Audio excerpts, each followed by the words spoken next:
With Erik ten Hag trying to develop a possession-based style of play, a goalkeeper that can play out from the back is going to be absolutely crucial in implementing that new method.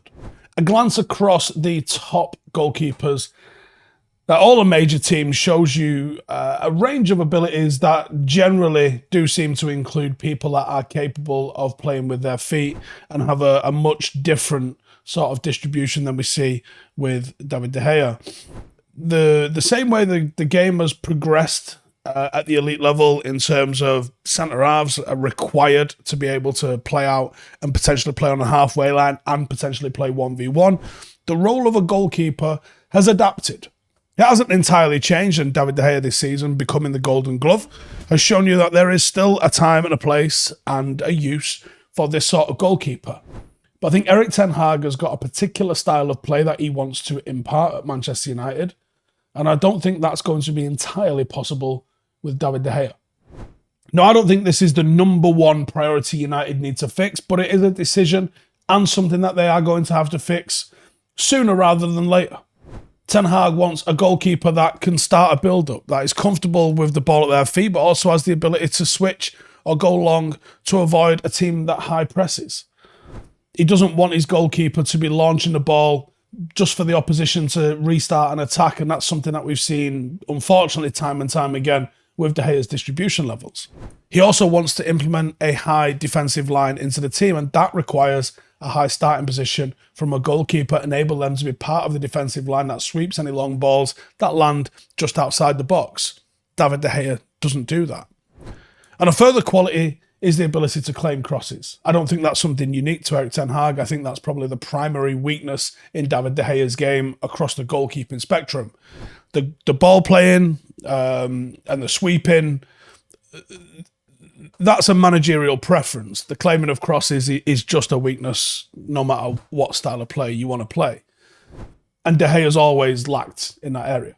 The four key elements of a modern day goalkeeper could probably be described as shot stopping, your reflex saves, your ability to be able to get down low and stop the shots that are coming at you, very obvious, and the most important, and something at which David De Gea has excelled at. A couple of clangers this season with those, but generally very, very top level when it comes to his just pure shot stopping. Distribution. The amount of turnovers that happen with the goalkeeper has made it such an important part of a team's possession-based play. So the goalkeeper, very, very important. Claiming of crosses, such a massive tool, and the weakness at set plays for United for years is that we just get done very easy and we're very soft at defending set plays. And then I think sweeping off your line is probably the fourth most important when it comes to those. Generally, that's just going to be a punt up the pitch, but occasionally you could see a goalkeeper take control of the ball and actually do something with it. Now, Diogo Costa excels in all four of those areas. His shot stopping is absolutely fantastic. His reflexes are superb, and he is an excellent shot stopper. He's an absolute unit as well. He is quick across his line, he's got good feet, and he has the ability to be able to get into the correct position, but also the reflexes to react quickly to stop a ball. He's already a very, very high-level shot stopper, and it's something that goalkeepers tend to improve on with age. In a comparison with David De Gea, Diogo Costa has saved 77.2% of the shots that he has faced. David De Gea, 71.1%. There's a metric called PSXG, and that quantifies goals conceded and saves made in comparison to XG, which obviously is about the shots faced. Obviously, being ahead of your XG shows that you're stopping more than you face, and being under it shows that you're probably not saving as many as you're expected to save. Diogo Costa is at plus 6.1. David De Gea is at minus 0.7. Pretty self-explanatory. That's about as good as a metric as you're ever going to find when it comes to the pure shot-stopping abilities of a goalkeeper. And Diogo Costa is street side of David De Gea at the moment on that one. In terms of distribution, I think that's actually probably the highlight of Diogo Costa's game.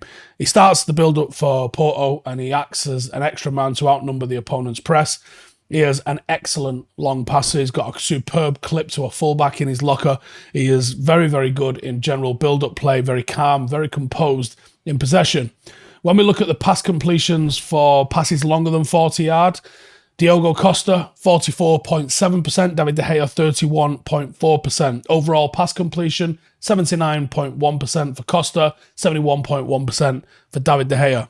Average length of his kicks, 36.5 yard. Average of De Gea's, 47.1. Launch percentage for goal kicks, 34.2. David De Gea, 63%. So he's playing short almost twice as much as David De Gea is.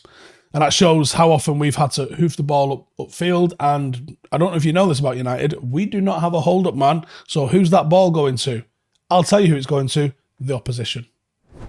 Command of his area. Now, that's not something that you've got a load of stats on. Peter Schmeichel is probably the most commanding box goalkeeper that I've ever seen in my life. He let everybody know that he was there, and he would come and claim things with absolute violence. There's not really many stats that can translate that into reality. You've got the percentage of crosses stopped, and I'll give you that in just a second. But the command of his box and what seems to be a relatively quiet and passive goalkeeper in David De Gea is obvious to the eyes. Now, Edwin van der Sar wasn't Peter Schmeichel in terms of ranting and raving at everybody, but he commanded and controlled his box to a far different degree than you see out of David De Gea.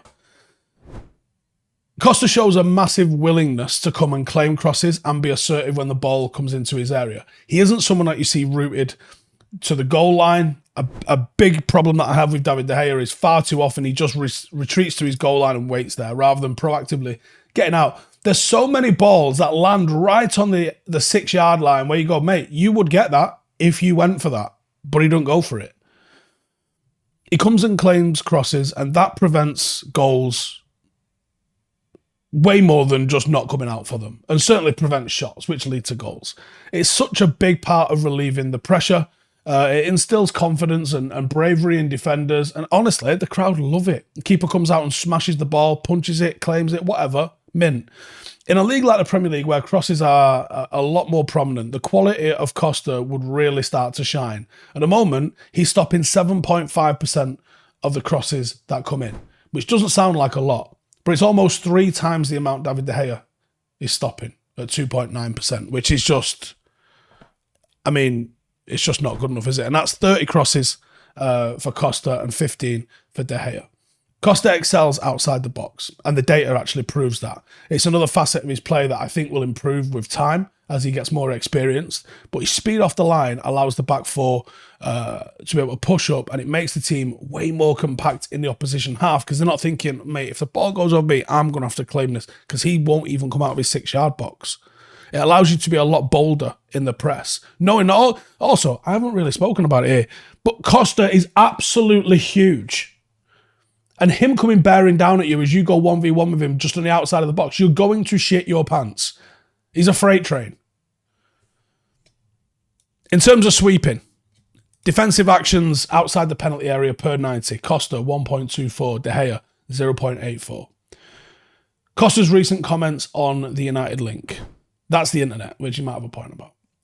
He said, I love Porto. It is the club of my life. I would give my life for it. My life is resolved with Porto. It's a happiness and an honour to play for my favourite club.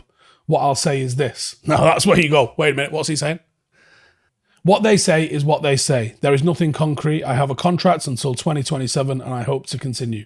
Let's see. So, didn't exactly issue a come and get me plea to Manchester United. Well, as we know, if ever there was a stepping stone league, it's Portugal. And every single player leaves Portugal eventually.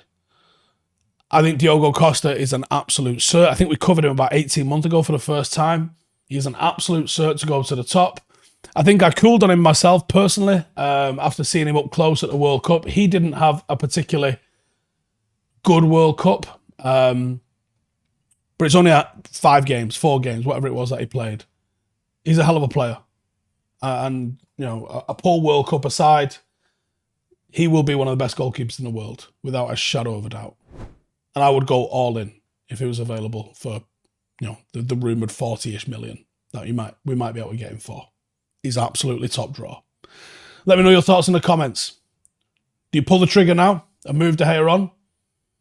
That'd be very ruthless from the club if we did it. But will we do it? Let me know in the comments. See you in the next one. Hey, thank you for watching the video. If you are new around these parts, then don't forget to subscribe. My channel is proudly supported by my community on Patreon. If you'd like to get a little bit of extra content, a Discord group, meetups, five-a-side games, weekly podcasts, behind the scenes, and even an occasional bit of transfer news as and when I get it, then for the price of a pint, you can show your appreciation for the content that we make and get some goodies for doing so as well. Check the link in the description or click the button right here. You'll also find all of my socials here too if you want to follow me on any of those platforms. Nice one.